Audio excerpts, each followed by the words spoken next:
Hi there, and welcome back to another edition of ScaleUp Radio, the podcast inspired by the Entrepreneurial ScaleUp System and designed to make navigating our scale-up journeys that little bit easier by learning from others' experiences. I'm Kevin Brent, and this week on the show, I'm joined by the dynamic mother and daughter duo behind 22 Business. That's Amanda Hershman and Rachel Redondo. Launched during the depths of COVID, so literally from their Costco table in their kitchen, their company thrives on a blend of digital services, remote support, recruitment, and lead generation. And we discovered in our conversation the reason behind the company name of 22 and how it's a lucky number honouring Amanda's mother. And with Rachel excelling in the digital realm and Amanda focusing on the networking side of the business, they found a perfect synergy. And we hear how networking played a pivotal role, constituting almost half of their revenue last year. And beyond the profits, Amanda and Rachel clearly derive immense fulfilment from giving back to charities. So join us as we delve a little bit further into their journey from the symbolic beginnings to their commitment to organic growth, long-term client relationships, and a sustainable future. If you enjoy this episode, make sure you don't miss any future episodes by subscribing to ScaleUp Radio wherever you like to listen to your podcasts. You can also nominate a guest for ScaleUp Radio. If you know someone with an interesting ScaleUp story, we'd be delighted to hear from you, and you can find out how in the show notes. So for now, listen on for an inspiring story of family, collaboration, and really impactful entrepreneurship. Welcome to another episode of ScaleUp Radio. I'm delighted today to be joined by mother and daughter team, Amanda Hershman and Rachel Redondo of 22 Business. So Amanda and Rachel, welcome to ScaleUp Radio. Well, thank you for having us. Thank you. Fantastic. So first time we've had mother and daughter on the show, so I'm going to be really interested in seeing and hearing how that's all worked out and how you managed to work together. Not sure I could have one of my sons working with me all the time, but we'll see. But tell us about 22. What's that all about? Well, 22 began really, I suppose during COVID time, we sat down and we decided that there was room for a business, not just a family business, but there was room for a business where we could offer more of a hybrid service to businesses. And the hybrid, I suppose, when people became furloughed, this was something that became quite prevalent in that time. So we sat down and Rachel decided, didn't you, that, let's have a lovely website. And I have experience in recruitment and lead generation. And together, 22 evolved with a very emotive reason for calling it 22, because being a family business, it was really because of my mother, who was born on the 22nd, and it's been our lucky number for many different reasons, and out came 22. Oh, lovely! I love that. Very, very nice. Really nice story for the name. Yes. Yeah, good. And you mentioned it's a bit of a hybrid business because it's you brought a few things together, haven't you? With your, I think you got 4 key legs or pillars to the business model. Is that right? Yes, indeed. And Rachel very cleverly, with our animator, created a video. And it you can see it on YouTube, but you can see exactly what all the 4 divisions do. We run the digital side of 22, and quite a niche area we've grown into is working with startups, SMEs, one-man bands, right through to, accountants, offices, real estate, anyone. But my niche is really working with charities, charities that perhaps are left by the wayside, that need new websites, they need a new, digital presence and interface.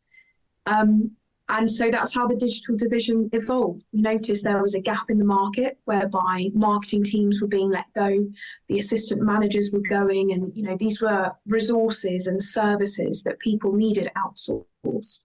Not only to save on headcount, on money, but just to have a fresh set of eyes, look at people's business plans post-COVID.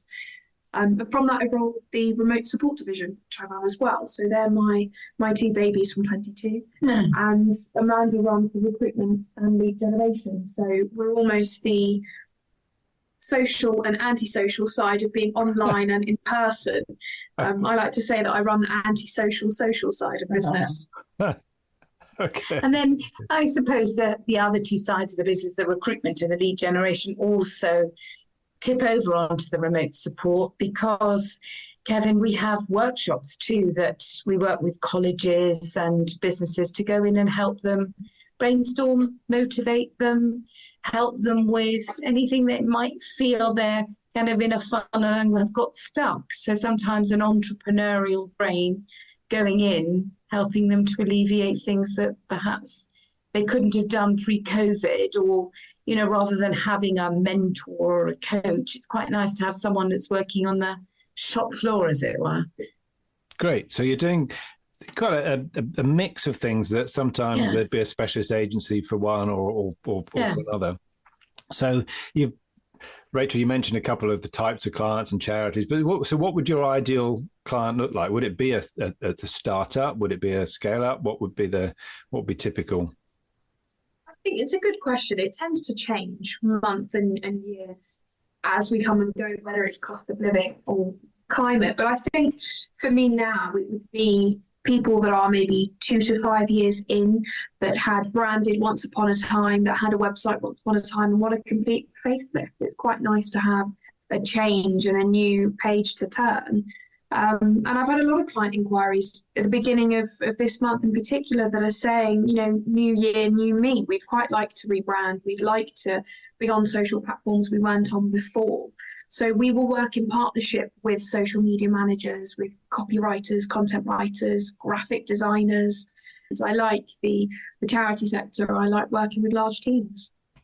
Very good. What would you say? I don't know whether this question for Amanda, maybe. You know, what would you say is your that makes you different? What gives you that edge, that differentiation from other people? Love this question, Kevin. I love this question. Because we're family, and there is such an element of trust and enjoyment that goes with it. So it doesn't feel like it's working. Doesn't feel like we go to work on a Monday morning, even though we do work long hours.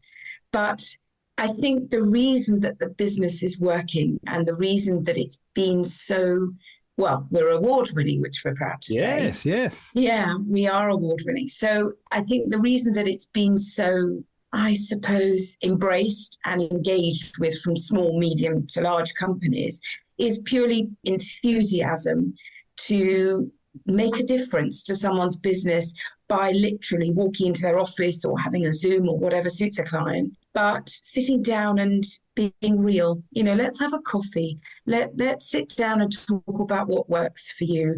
Not, you know, the typical quintessential meeting in a co-space working area where we can sit down and it all be very formal. I think we're just very relaxed, don't you think, Rachel? And I think making things a little bit less formal makes people a bit more open about what they want. You know, it's quite a relaxed environment that we create when we have meetings at 22. So, you know, if you want to bring your dog to the meeting, if you have children, bring them with. You know, we have our office dog that's in the background here, that's our head of positivity, who's key. You know, we've won business. People have looked on our website and seen the dog, and, you know, she's a key part of our team because we are a family unit. So I think we like to embrace that with clients. You know, we like to know where you're going on holiday. And I think it's a little, sorry to interject, I think it's a little infectious that when you get that passion. We recently went to an awards evening at Wembley, and we sat next to this charming gentleman who is very high up in the architectural world. And he said it was very infectious for him. And on the Monday morning, he made contact with us, and we're hopefully going to be doing some business with him. And purely because we just, I suppose, we exude that energy. And I think people want, everybody is now struggling. There's problems all over, there are problems all over the world, both financially, politically, and otherwise. And I think we need to lighten our load a little bit. And if they can go somewhere where it's a family business, a cup of coffee, why wouldn't you? And also to make it affordable, not to devalue or demean our prices or our value of our work. But if we can do this and make it better for somebody, invariably the stats prove that a client, once they're on board, tend to use 2 or more of our services. So once they're on board, we've really got a great working relationship. Very good. And you mentioned some of that success. I know we met through the Great British Entrepreneur Awards. Can you give us an idea of where you are on your scale-up journey? Some of those successes over the since you started. Well, we're quite lucky to have had a few. We last year were finalists in family business in the Hertfordshire SME Awards.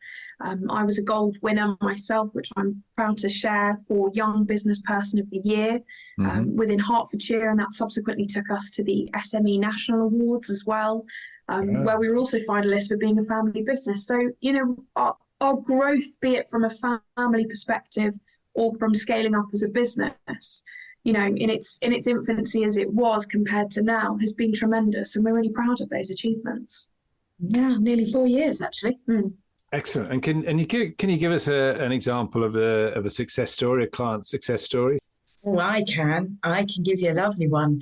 On the lead generation side, we met somebody a couple of years ago who is in the sustainable world. And this is something that is very important, super important to reach our goals here at 22. And they came on board and said to us, would we go out and help them win business, because they've been given a budget by Watford Council to accelerate sustainability within Hertfordshire. Yay. So they came to me and said, would I go out there, make appointments for them to talk at a C-suite level, to engage them, to then go out for this company to go and do some workshops. Okay. And I was very successful. It was a 3-month project that became 6 months. And I don't really want to quote, but I know that they helped make over £70,000 worth of workshops work. And I'm immensely proud of it. It was thoroughly enjoyable because I love that world. And that was just one of the results of going out there and networking really hard and being out there in the community and showing our faces, really. And another one was, we work with a removal company and they asked us to pull it together qualified leads for them. They made one phone call and won £300,000 business from one telephone call. So that's from lovely 22. Very nice. Excellent. And what does the team look like now? You mentioned you're head of positivity, but what's the team look like? Well, it's growing, isn't it, Rach? Yeah. So from my side in particular, over 2023, it was my target to grow and enhance the service packages we could offer. So rather than just building a website on its own, why not host, maintain your domain, your site, your blogs, and the maintenance of the site itself. So I have lots of partners that I collaborate with really closely.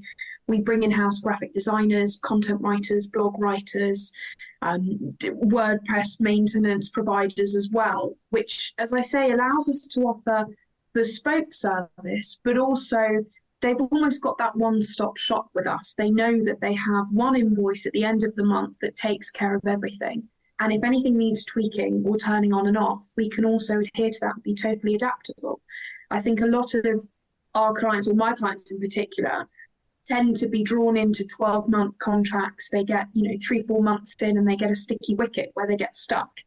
We don't agree with that. We are of the old-fashioned agreement where, we shake hands with people and we take them from their word, but also we like to be flexible. We want to offer more of an eclectic mix of services that enhance business support as a whole, whether that be online or offline and in person. Very good. So you hinted a little bit earlier as to when and why you started the business, but take us back to when you started the business and what got you there, what made you set up together. Set up is a good question. We started on a gorgeous Costco table. It was COVID. We couldn't go anywhere. We couldn't do anything, and we kind of August the 1st came and we thought, well, we've just got to do something. I was made redundant and Rachel was at the end of a degree. at Manchester. And so she was busy doing the website for me. And I thought, well, do you know, what can we do? And she said, I really love this. And we never looked back. And some of my clients had heard that what I was up to when I started with lead generation, and it grew from there. But we then got a puppy. We then realized, well, just a minute, this is a really serious thing. And getting the puppy or starting a business, or both? Getting the puppy, starting the business, and keeping ourselves in Nespresso coffee, and just generally launching ourselves from a Costco table to then becoming a limited business. And we've organically grown to make the business still with our feet on the ground. We look back sometimes and we can't believe 3.5 years has gone. But actually, that's just the nature of business, isn't it? And we're very proud to say we're still going and doing very well. And the testimonials and the Google reviews keep coming in. Excellent. So maybe question for Rachel. You know, what have you learned about working with your mum over that period of time? It's a question I get quite frequently, actually.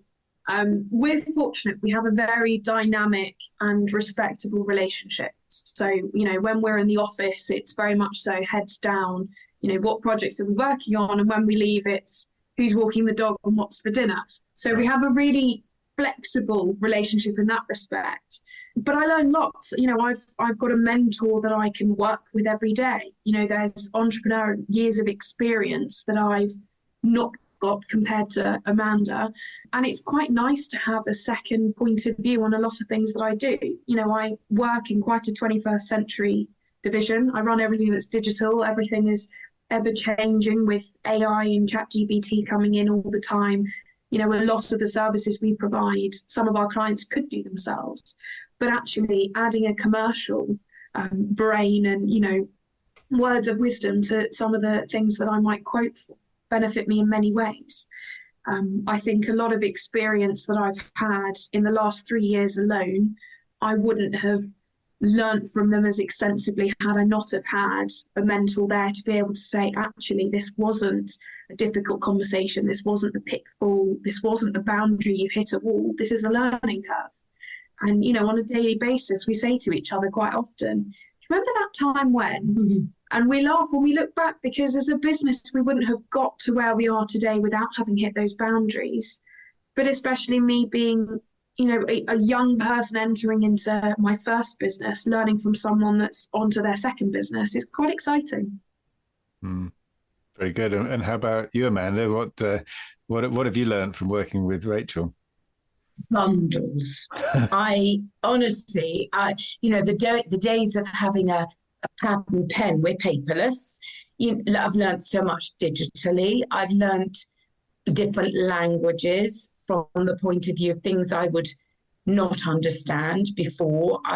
She's taken me up digitally, I have to say, and pushed me to do sustainable courses and enhanced the way that I think, really, because I think if we all got stuck in that way, I think we all wouldn't progress to this next stage in our life, which is coming.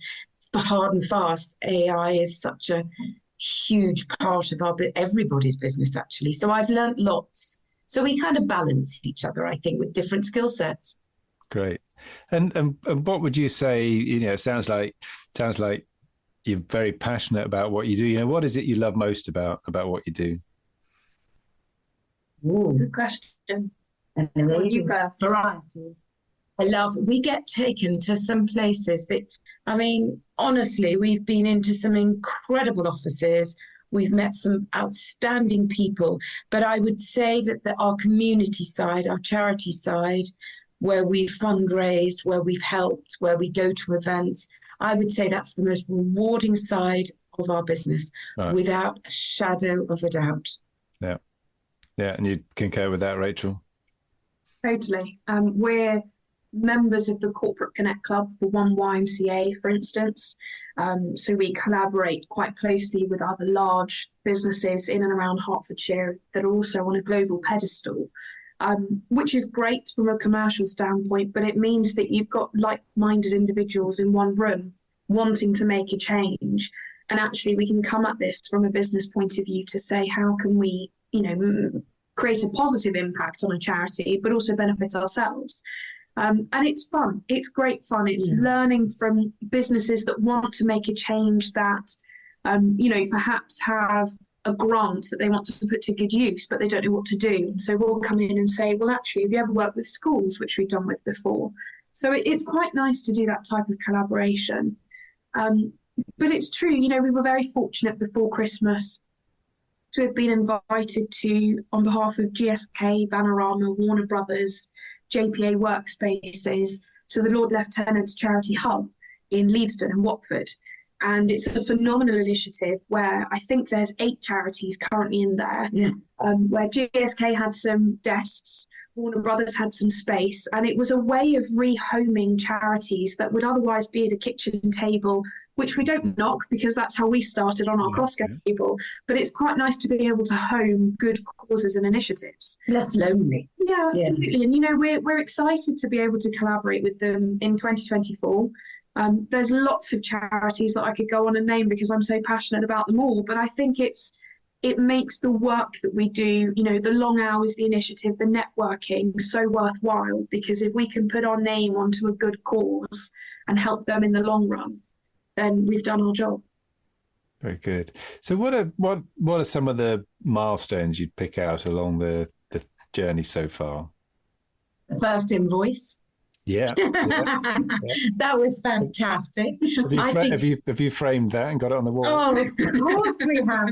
Our first award was pretty spectacular. Being invited to the brand new Sky Studios stood out for us so much. I think being part of so many different charities. I mean, we've had so many milestones. What about you, Rich? I think an exciting one that we've got coming up is Amanda's just finished it was run by Small Business Britain, a sustainability course. And off the back of that, we've been invited to the House of Commons. And it's not every day that you get to do something so exciting. And, we put our best foot forward to make sure that we leave a good footprint everywhere. But it's quite nice to have that return. So these milestones of, going to different places, be it awards night, be it gala dinners, or going to a humble local college's zoo, which we did 3 weeks ago. Yeah. It's just nice to know that we've made a difference, but we're also appreciated and they want to give back and share in their excitement as well. One of the things that will remain with me for the rest of my life was when Rachel was the gold winner.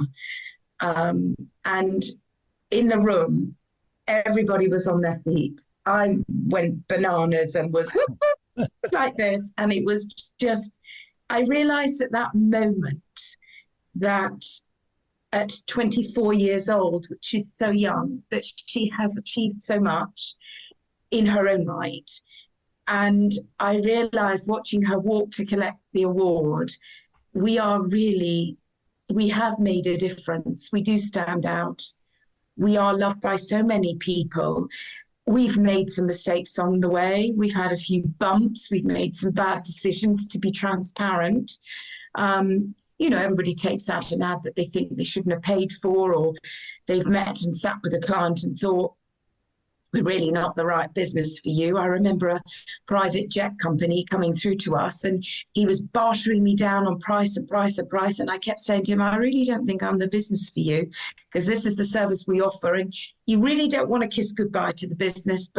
And then later on you think, well, why didn't I do it? But we've made some mistakes. We've learned along the way. But I think that to me was our finest hour. Excellent. Yeah, I can absolutely imagine. I can obviously hear the pride coming through. So, what if anything would you do differently in those 3.5 years? Maybe Rachel, what would you look back on and say, maybe we could have done that differently?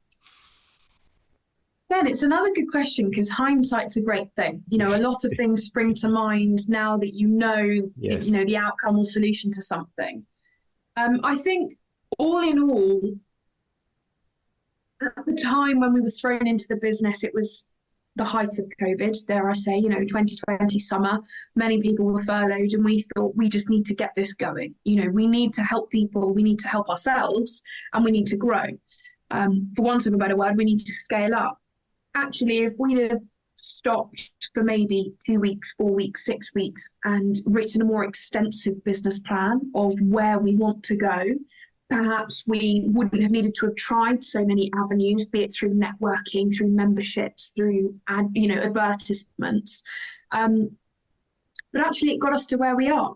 So, I would go to them all again. I think we looked at our stats, I can say last year now, but 47% of all our business comes from networking. Last year alone, we went to over 100 networking events just between the two of us. These are stats that it's a lot of hours, a lot of time, a lot of chatting and a lot of coffees. But really, it got us to where we are. And, it's made us realise now where we stand today. Yes, what we do differently, but what we've done really well, actually, so far. Would I look back and do some things differently? Some things I personally would. You make a decision to use a supplier that's not the right supplier for you.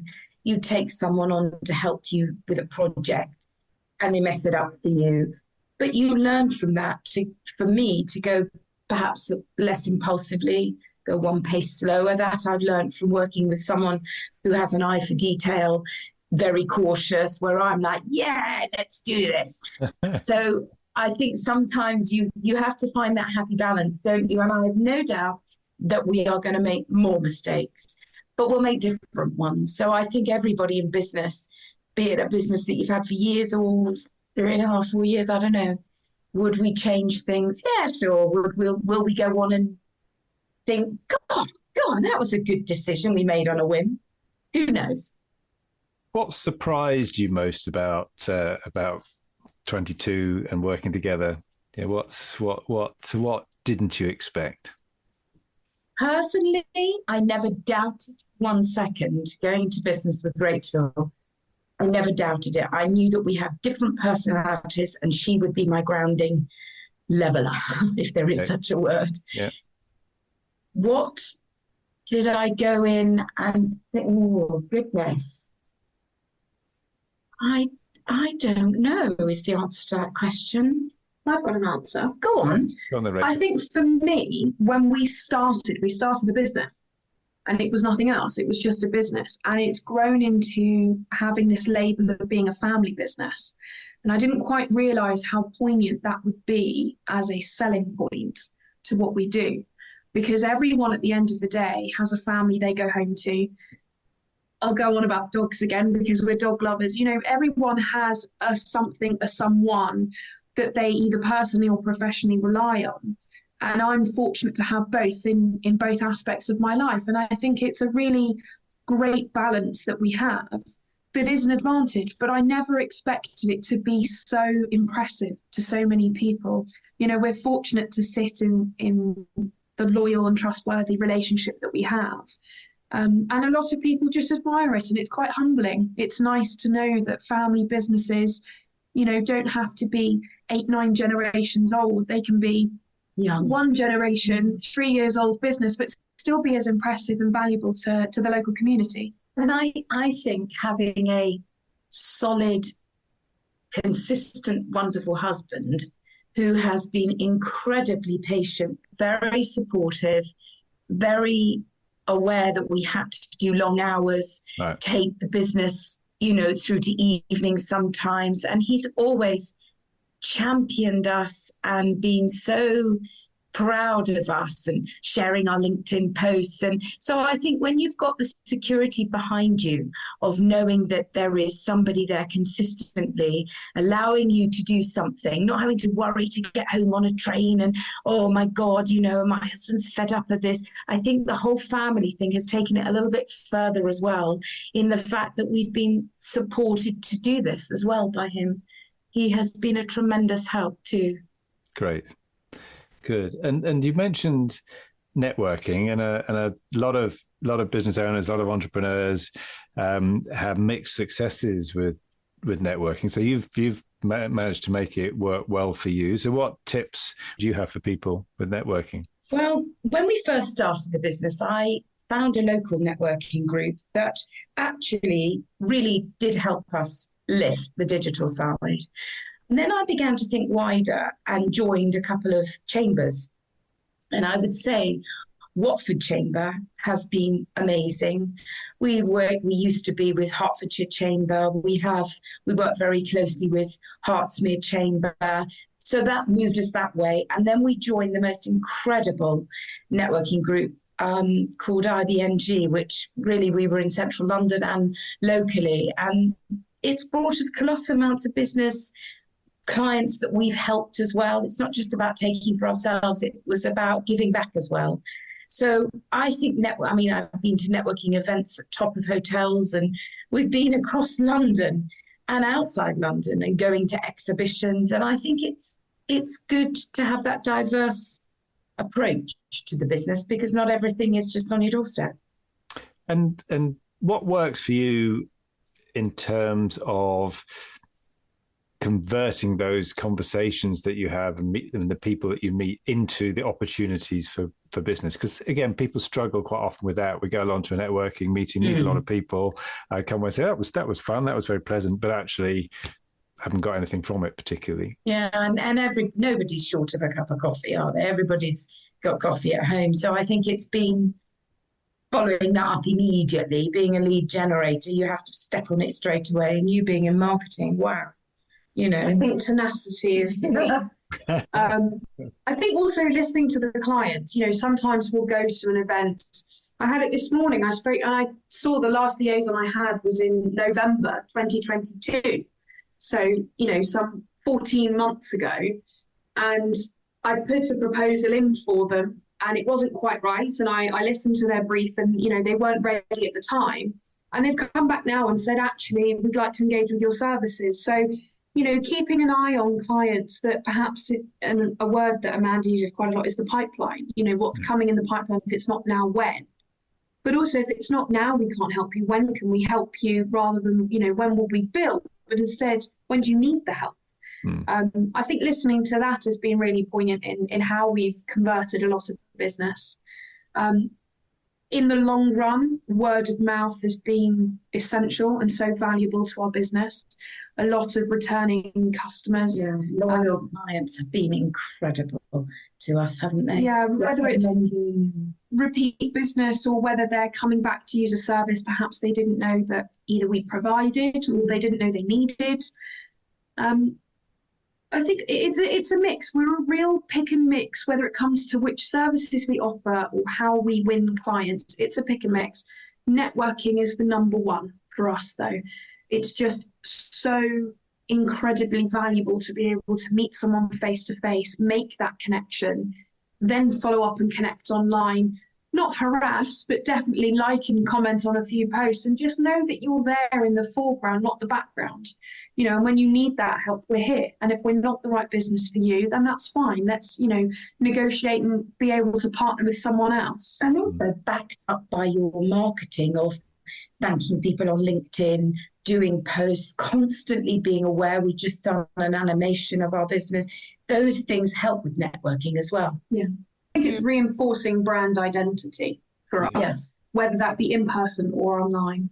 Yeah, good. Yeah, good advice. Thank you. And how do you keep control of the business? And what does your planning look like? What are your updates look like? What's the frequency? How do you run the business essentially? Oh, we do this in the most gorgeous way, Kevin. We do brainstormings in very different places. So we could be having tea somewhere gorgeous, or there could be a charity that's got a hub spot that we will go to support them, or we might go over our Christmas lunch and do brainstorming, take the dog, or we just pick places outside of the office, take our brains, take our iPads, and off we go. I think a change of environment helps us think more creatively. Yeah. Sometimes it can be we're in the car on the way to a meeting and something will spark an idea in one of us, and that'll be it. We'll have to pull over, park the car and start brainstorming because our minds work at such different paces, but also quite collaboratively together. So we complement each other, I suppose, like a yin and yang. One Amanda might come up with a creative idea and I'll have to slow her down and say, right, so we need to put a process into this, before we just go full pelt. But it's quite a diverse way of working, but no place environment or brainstorm has ever been in the same place all day. Endearingly, when we started the business, we used to go to a little cafe in St Albans Village called Hatch, or City, I should say. Yes, there's a cathedral, Hatch. And we used to sit there, didn't we? On a Friday for breakfast, we'd order eggs and a cup of tea. And that is really our Costco table and Hatch is how 22 evolved. Costco table and Hatch. There you go. That almost sounds like a drama. Isn't that entrepreneurial? Excellent. Good. So what does the future hold? What's the legacy you want to build together, leave? What's the, maybe if we were having this conversation in 5 years' time, what would you like to have happened? For me, I think I would like to have the organic, consistent growth that we're having at a manageable pace, not running away with us, because then you lose the lovely Midas touch of things, don't you? Yeah. I suppose growing the recruitment side when business becomes a little bit less struggling for clients, I think, a little bit harder for clients. I think I'd like to see that side grow. I definitely would like to increase the number of workshops that we do, because it's so rewarding. It's so satisfying to watch staff change in front of your eyes, change the chip, the way they work. I think for me, it would be bringing in new people to our team. I'd love to bring in some web developers and really put the digital division in full swing, have it run almost organically and self-hosted, so to say. I think there are many of our services and divisions that we could have more strings to our bow, more people in the office.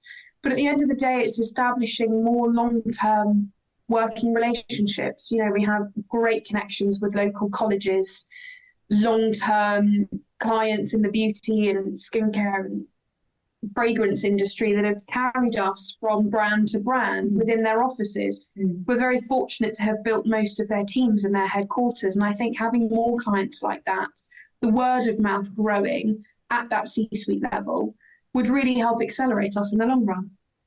I think it's not running away with you. You know what I mean? I think if you can get these great ideas and then you lose the core essence of what we are, which is a family business that cares. Good. Excellent. It's been fascinating. I love the dynamic between the two of you. I can see how it works, and it's been lovely talking with you. If are you all right for a couple of quick fire questions before we close? So yeah. This one I'll ask it in two ways, but because I normally ask, if you could go back to your younger self, what advice would you give yourself? I'm going to come to Rachel first and say, maybe how are you different from when you started the business now? Maybe that's a better one for you. I think I've become a lot more entrepreneurial in the way that I approach certain projects. Before, I might have taken something for face value, and now I can see where there's the opportunity to cross-sell or upsell. If we can't do something, why not upskill, go on a course, credit yourself in other ways, and also merit yourself, go for awards.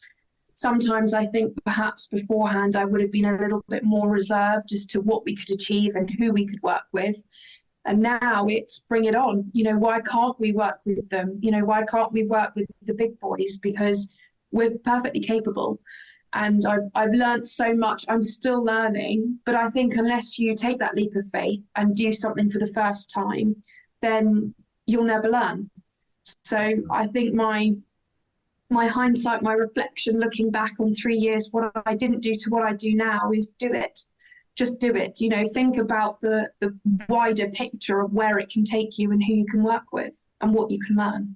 Very good. Excellent. And how about you, Amanda? If you could go back to your younger self, what advice would you give yourself? Be a little bit more cautious, maybe less impulsive. Listen a bit more to I'm very headstrong, and I'm very confrontatory, and I'm very, yeah, we can do this, without thinking, or can we do this?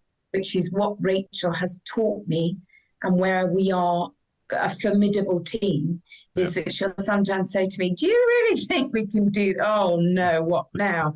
But you got to juggle a lot of things. Some stick, some don't. So maybe being cautious a bit more. Okay, great.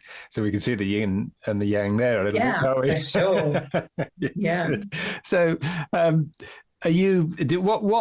what learning resources would you point people to, maybe that have been useful to you, perhaps with 22, whether it be books, podcasts, other courses? What learning resources would you point to other people to?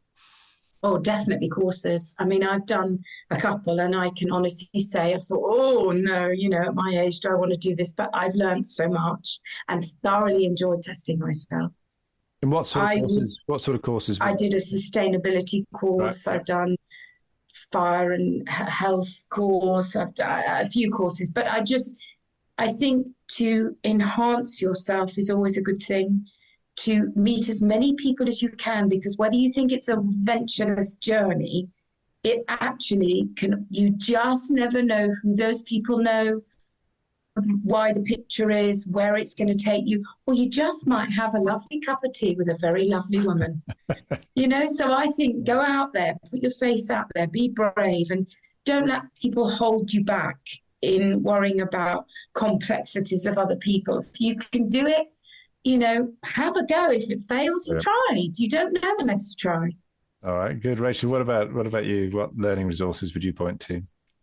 I think we're quite fortunate sitting in Hertfordshire. There's an abundance of resource centres we can go to. Wenter have been phenomenal. We've applied for grants through them and been successful. I think Hertfordshire Growth Hub put on some phenomenal events, whether that be learning about courses you can do, places you can network, people you can meet. I think from a purely face-to-face resource, chambers and networking groups are formidable. They have, whether you export, whether you're starting out, whether you don't know how to become a marketeer, there's so much you can do. But even just to the humble individual that doesn't really know where to start, Indeed, LinkedIn, Read, they all provide courses that you can sit on, some of them free, some of them paid for. There's lots of grants and bursaries that you can apply for. I think there's no limit really to where you can learn. It's what you want to learn really is where you need to streamline. But I think for 2024, people are just catching on to this properly. A lot of SMEs are starting to upskill. I've just completed a digital marketing course because I thought I was never too young, never too old to do any of these courses. I think if you learn one thing from them, you were better off than you were before. So whether it's green skills for small businesses, as Amanda's done, or digital marketing, or we're just about to do a net zero gold course as well, because we're really high on our ESG agenda, but also leaving a sustainable footprint that is viable for 22. So there's lots, is the short answer. Excellent, good. So question about apps and software, Amanda, what apps has Rachel got you into? What she encouraged you to get on your phone? Oh my goodness! I mean, I'm an apps girl anyway, but I suppose, I am. We do all the apps for LinkedIn and goodness knows. Yeah, I think one of the best ones that I might have shown her from when we started in the beginning is Canva. Right. There's so many tools that you can use. To the naked eye, some people might have no idea what to do or where to start or how to create something. And it helped us, actually. You've got your digital business card. That's fabulous. We have QR codes on our phone. There's lots that I've learned through being her mum. Good stuff. And who would you say has had the most influence on you as a business leader? In a business world, it would have to be Amanda. I think it's on a daily basis. It's not often, you hear of people having coaches and mentors and consultants that come in once or twice a month, but we're both quite lucky. We have each other at least 8 hours a day to butt heads with, to crack ideas and brainstorm. And I think it's fortunate position to sit in that many don't have. You know, we know what each other does, but we think completely differently. And so it's quite nice within a business setting to know that it's on tap. I think for me, if I'm very honest, the most incredible business person I ever met in my whole life was my father. He was the most incredible entrepreneur. He built a fabulous plastics business, and he taught me so much. I had a business when I was in my 20s, and he just taught me so much. And a lot of what he taught me, those old-fashioned values, I still hold today. Excellent. Love it. So it's safe to say it's a generation thing. Yes. Yes, that's right. Yeah, very good. Lovely. It's been absolutely brilliant having a pair of you on. So thank you very much for joining me on ScaleUp Radio today. If people would like to get hold of you both or simply find out more about 2022 business, what's the 22 business? What's the best way? They can go onto our website at 22business.com, spelled out TWENTY, TWO business.com. They can find us on LinkedIn, Amanda Hershman or Rachel Redondo. Likewise, our emails are Rachel or Amanda at 22business.com. We're everywhere, whether that be networking, whether that be collaborating. You'll find us at some point. Near a coffee cup. Very good. Brilliant. Well, Amanda and Rachel, thank you very much indeed for being my guest on ScaleUp Radio today. Thank you for having us. Thank you. I hope you enjoyed that discussion, and if you're building and scaling your own business, you might well be interested in our book, The Entrepreneurial ScaleUp System. And it's exactly what it says on the tin. It's a practical handbook around scaling a business in a structured way. And you can order a copy on all your favorite online retailers, including an audio version, or you can find it and other supporting resources on our website, www.esusgroup.co.uk. That's esusgroup.co.uk, which is esusgroup.co.uk.